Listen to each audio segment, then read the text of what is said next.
सत्संग जी प्रेम और सत्कार से बोलिए धन निरंकार जी। सत्संग जी आपके अपने अनमोल चैनल में आपका स्वागत है। सत्संग जी आज हम चर्चा करने जा रहे हैं भक्ति में विश्वास का क्या स्थान है। सत्संग जी हमारे मन में किसी के प्रति जब तक विश्वास जागृत नहीं हो तब तक हम उसे खुशी प्राप्त नहीं कर सकते। चाहे यह विश्वास सदगुरु के प्रति हो या डॉक्टर के प्रति हो या वकील चालक आदि के प्रति हो, इन सब प्रकार के संबंधों में जब तक विश्वास न जुड़ा हो तब तक हमें आनंद प्राप्त नहीं हो सकता है। साथ संगत जी, जब हम किसी वाहन में यात्रा कर रहे हो तो अगर हम मन में वाहन चालक के प्रति योग्यता के प्रति शंका का भाव पैदा हो जाता है तो हम यात्रा का आनंद नहीं ले पाते हैं। हमारे मन में तुरंत ऐसे विचार आना शुरू हो जाते हैं कि चालक पता नहीं हमें मंजिल तक पहुंचाएगा या नहीं। इसी प्रकार सत्संगत जी, जब हम जिस डॉक्टर से इलाज करवाते हैं अगर हम उस डॉक्टर के प्रति अविश्वास की भावना पैदा हो तो मरीज ठीक नहीं हो सकता। भले ही डॉक्टर कितना ही सुशिक्षित हो, लेकिन हमारे अविश्वास के कारण मन में असुरक्षा की भावना बनी रहे। इसी प्रकार हमारे मन में सदगुरु के प्रति भी विश्वास होना जरूरी है, क्योंकि साथ संगत जी, हम जिस सत्ता के साथ अपना सुख दुख बांटते हैं या सुख के लिए अरदास करते हैं तो उस सत्ता के प्रति हमारा विश्वास होना अति आवश्यक है। साथ संगत जी, अगर हमारे मन में सदगुरु के सामर्थ्य के प्रति तनिक भी अविश्वास की भावना होती है तो हमारे अरदास भी पूरी नहीं होती।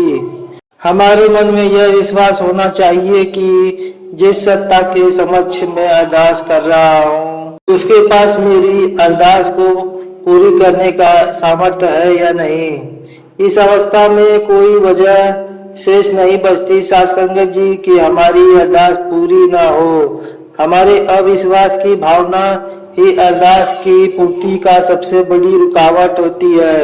इसी तरह की अनेकों घटनाएं दास की जिंदगी में घटी है, जिनसे मुझे यह एहसास हुआ कि विश्वास ही गुरुसिख की जिंदगी में सबसे बड़ी पूंजी है। साथ संगत जी, कुछ वर्षों पूर्व की बात है। दास की तबीयत अचानक खराब हो गई और नजदीकी अस्पताल में भर्ती होना पड़ा।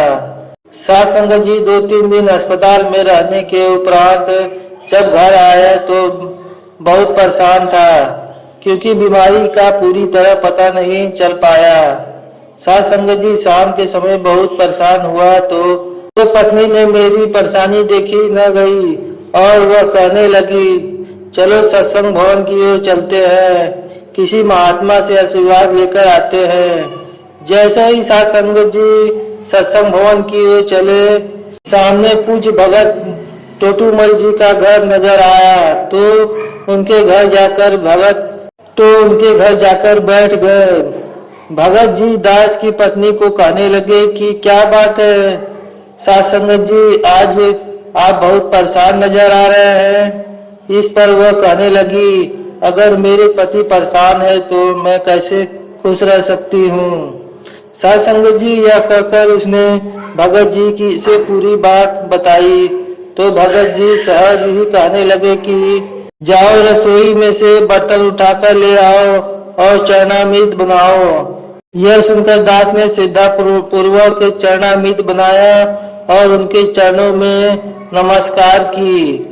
साथ संगत जी, इस प्रक्रिया से दास को यह विश्वास हो गया कि मैं बिल्कुल ठीक हो गया हूँ। जब दास चरणामृत बना रहा था तो मुझे भगत जी में सदगुरु का रूप नजर आ रहा था।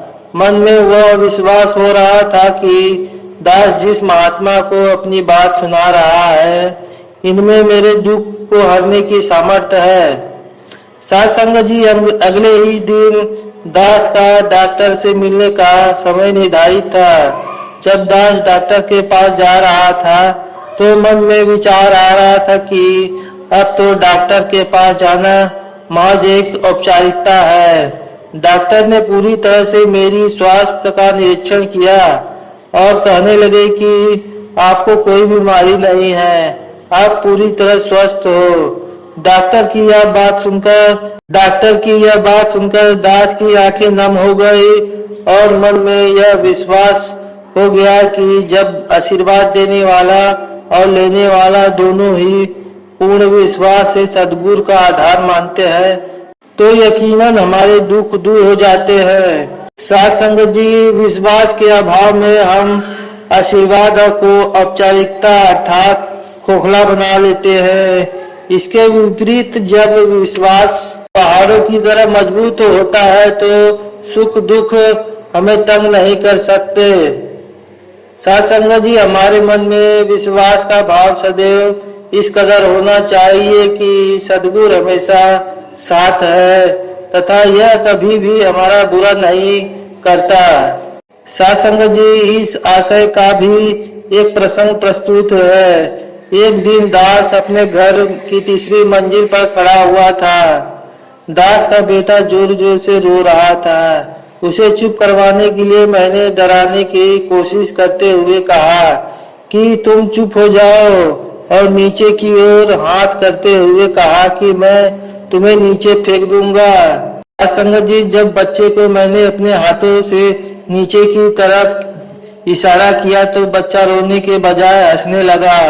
हालांकि यह बात कहते ही मेरा हृदय कांप उठा था और अगले ही क्षण ध्यान आया कि बच्चे के न डरने का कारण यह था कि उसे पूर्ण विश्वास था कि यह मेरा पिता है, यह मुझे नहीं फेंकेगा। पिता तो जिंदगी देने वाला होता है। मन में एक ध्यान आया कि सद्गुरु अथवा निरंकार के प्रति हमारा विश्वास ऐसे बच्चे की तरह ही दृढ़ होना चाहिए। साथ संगत जी, हमारे मन में हमेशा यह विश्वास होना चाहिए कि हम सद्गुरु की गोद में बैठे हैं। सद्गुरु हमेशा हमें सुख ही देते हैं और हर हाल में हमारे सहायक होते हैं। साथ संगत जी, विश्वास के अभाव में गुरु और गुरु शिष्य का रिश्ता जुड़ ही नहीं सकता। वास्तव में विश्वास ही गुरु और शिष्य के बीच एक महत्वपूर्ण कड़ी के रूप में काम करता है। जब सद्गुरु हमें आशीर्वाद देता है तो वास्तव में हमारा विश्वास ही हमें खुशियां प्रदान करता है। अगर मन में विश्वास का भाव ही पैदा न हुआ तो आशीर्वाद महज शब्दों तक सीमित होकर रह जाता है। इसलिए साथ संगत जी, हमेशा दातार से अरदास करें कि हर हाल में हमारा विश्वास कायम रहे ताकि हम सद्गुरु से आशीर्वाद से खुशियां प्राप्त करते रहे। सदैव हमारा हृदय यही पुकारते रहे। साथ संगत जी, भक्ति से भरा जीवन दातार हमें देना, मजबूत पहाड़ों सा विश्वास हमें देना। साथ संगत जी, इन्हीं वचनों के साथ दास वाणी को विराम देते हुए प्रेम और सत्कार से बोलिए धन निरंकार जी।